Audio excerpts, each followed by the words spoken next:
नमस्कार दर्शकों, मैं आचार्य श्रीधर खंडल आपका बहुत बहुत स्वागत है हमारे चैनल में। आज जैसा कि आप थंबनेल से समझ गए होंगे कि होली के बारे में हम बात करने जा रहे हैं।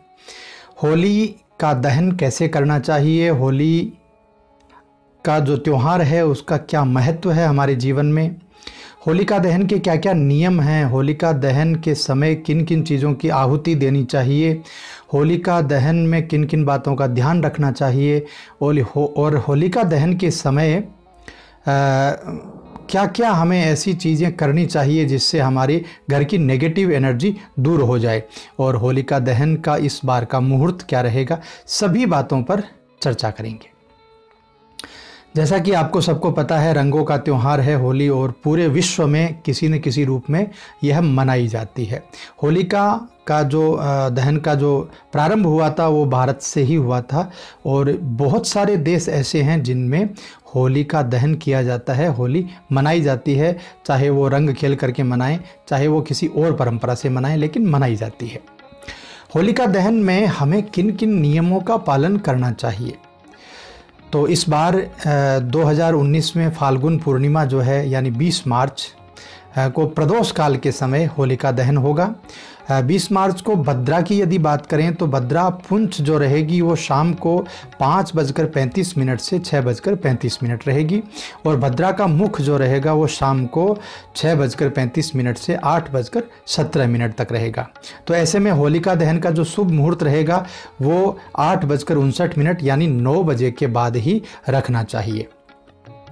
फाल्गुन शुक्ला अष्टमी से फाल्गुन पूर्णिमा तक जो होलाष्टक रहता है, इसके दौरान सभी जितने भी शुभ कार्य हैं वो हमें वर्जित रखने चाहिए। किसी भी प्रकार का कोई शुभ कार्य नहीं करना चाहिए, और पूर्णिमा के दिन होलिका दहन जो होता है उसमें विशेष ध्यान हमें ये रखना चाहिए कि उस दिन भद्रा जो है उसका दोष हमें नहीं लगे होलिका दहन के समय। पूर्णिमा जो है वो प्रदोष व्यापिनी होनी चाहिए, या इसे आसान शब्दों में यदि समझें तो उस दिन सूर्यास्त के बाद 3 मुहूर्त तक पूर्णिमा तिथि होनी चाहिए। ये सभी चीज़ें हैं जिनका हमें ध्यान रखना चाहिए। होलिका दहन के ये नियम हैं। अब बात करते हैं होलिका दहन के समय किन किन चीज़ों की आहुति हमें देनी चाहिए। तो होलिका दहन में कहीं कहीं कच्चा आम जो है उसकी आहुति लगती है, किसी किसी जगह नारियल की आहुति भी देते हैं, और जो भुट्टा होता है उसकी आहुति भी लगती है, सप्तधान्य की आहुतियाँ लगती हैं, चीनी के बने हुए खिलौनों की भी आहुति लगाने का कहीं कहीं रीति रिवाज है। और राजस्थान, हरियाणा आदि जो प्रदेश हैं उनमें जो नई फसल होती है उस फसल के कुछ अंश जो है उनकी आहुति दी जाती है। होलिका दहन की पूजा जो है वो होलिका दहन से पहले होलिका की पूजा करनी चाहिए। उसके बाद में होलिका के पास जाकर के पूरब या उत्तर दिशा की ओर मुख करके बैठ करके उनकी पूजा करना चाहिए। होलिका को सूत लपेटना चाहिए, और जितनी भी सामग्री आप लेकर के गए हैं वो सभी सामग्री होलिका को समर्पित करनी चाहिए। फिर पूजा करके उनको अर्घ्य देना चाहिए। उसमें जो सामग्रियां लगेंगी वो मैं आपको बता दूं। 1 लोटा जल लगेगा, एक माला रखनी चाहिए आपको, रोली, चावल, पुष्प रखना चाहिए, कच्चा सूत, गुड़, साबुत हल्दी रखनी चाहिए, मूंग के कुछ दाने, कुछ बतासे, गुलाल, नारियल आदि सभी चीज़ें जो हैं, और जो नई फसल है उसकी पकी हुई जो बालियां हैं वो आपको रखनी चाहिए पूजा में। और इस तरह पूजा करके आपको फिर होलिका दहन करना चाहिए। होलिका दहन कर रहे हों उस समय जो अनाज हम लेकर के गए हैं, जो नई फसल का अनाज है, हमारे शास्त्रों के कुछ रीति रिवाज हैं, कुछ नियम हैं, और हमारे लौकिक भी कुछ रीति रिवाज हैं। तो ऐसी परिस्थिति में होलिका की अग्नि में सेक कर जो हम अनाज लाते हैं वो यदि घर में कोई बीमार व्यक्ति है तो उसको खिलाने से उसकी रोग प्रतिरोधक क्षमता अच्छी हो जाती है, और उसकी वजह से उस व्यक्ति का जो रोग है वो दूर होकर के वो निरोग हो जाता है। और होली की बची हुई जो अग्नि है उसकी जो राख है उसको अगले दिन यानी प्रातःकाल जब ठंडी हो जाए तब ला करके और घर में रखने से और घर में कुछ जल में डाल करके थोड़ा सा छिड़काव करने से घर की नकारात्मक जितनी भी चीज़ें हैं वो दूर हो जाती हैं। नकारात्मक जो भी शक्ति आपके घर में निवास कर रही है वो दूर हो जाती है और आपके घर में पॉजिटिविटी का वास होता है। यह हमारा शास्त्र भी कहता है और हमारे जो रीति रिवाज हैं वो भी कहते हैं। होलिका दहन कब करना चाहिए?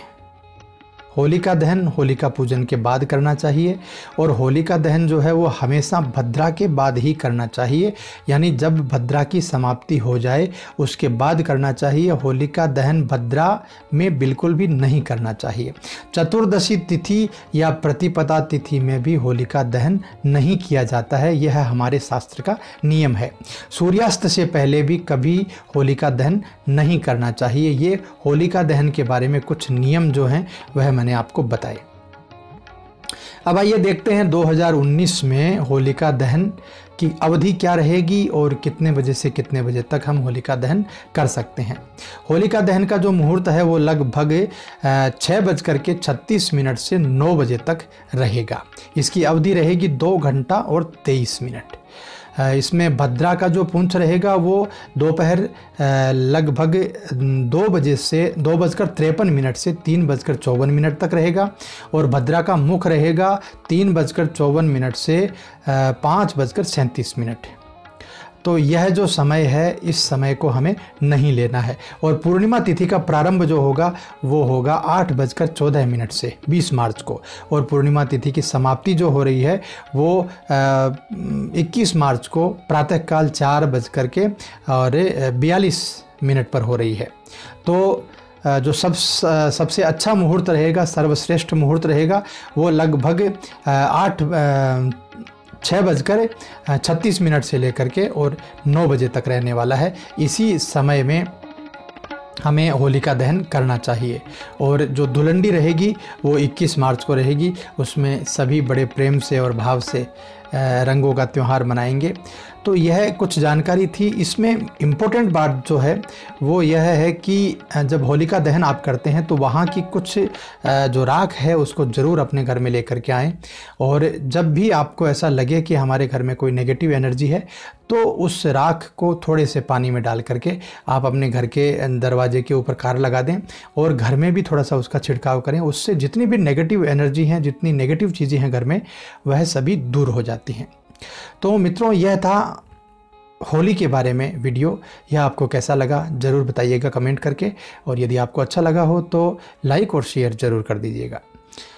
चैनल को सब्सक्राइब आप जानते हैं ज़रूर कर लीजिए, क्योंकि बहुत अच्छे वीडियोज़, बहुत सही और सटीक जानकारी आपको इस चैनल पर मिलती रहेगी।